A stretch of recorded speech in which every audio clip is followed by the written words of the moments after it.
Smarter. Oh, thank you. Thanks, Hey, it's so great to be back here. After 2 years ago, when Tim came in, I loved getting to meet some of you and get to share some of my background and story.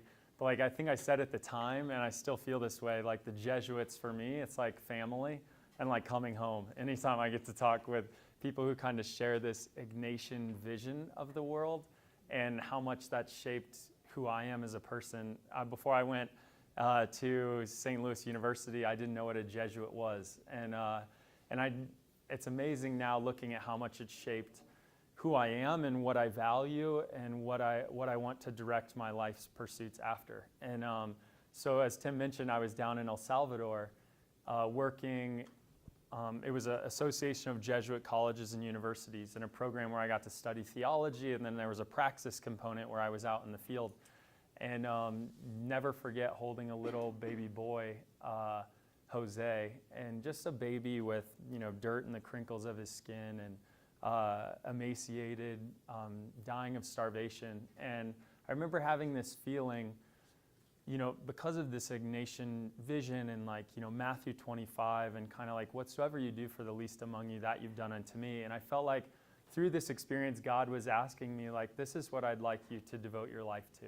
And there are people dying of basic needs around the world. And so I said, okay, kind of looking back, that was a key pivotal moment for me. And so I said, okay, God, I'll try my hardest, whatever you lead me along the way. And since then, it's been a long journey. It's led to Oxford to get my master's in global governance, to the tent cities of Haiti, to counterinsurgency work in Afghanistan, and then on to Stanford Business School. And then now with my work for Alter, then over the last 2 years have spent at least 3 months apiece in Haiti, Afghanistan, Myanmar, and Cuba, trying to get this work done. And so it's one of those adventures with God where I feel like my Ignatian spirituality and discernment is really what's led me along that path to say, how God can I be free enough of my own interior,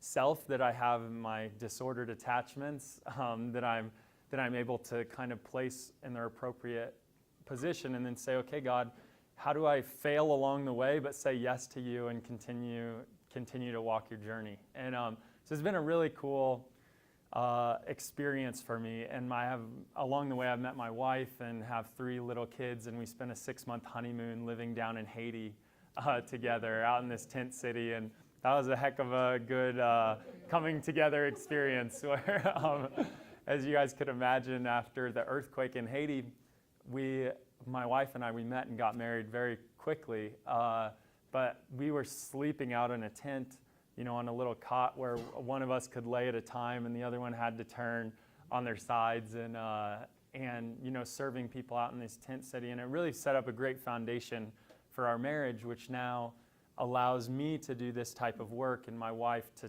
completely be fully behind it, where it's us together as a family doing it.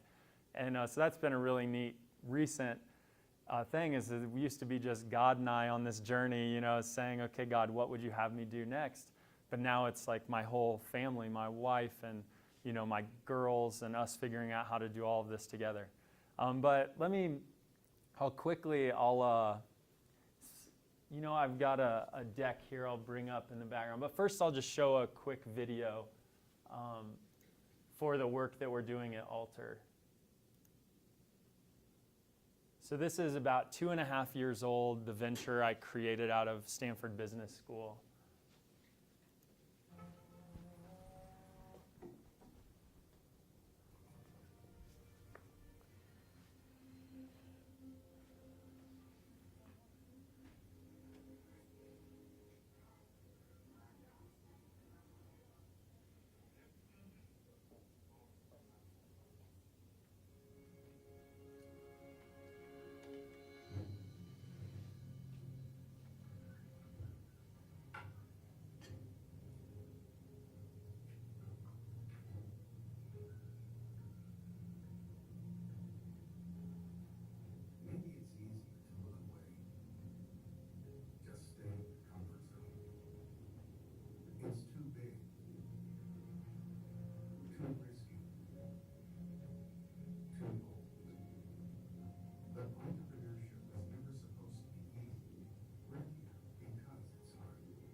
these are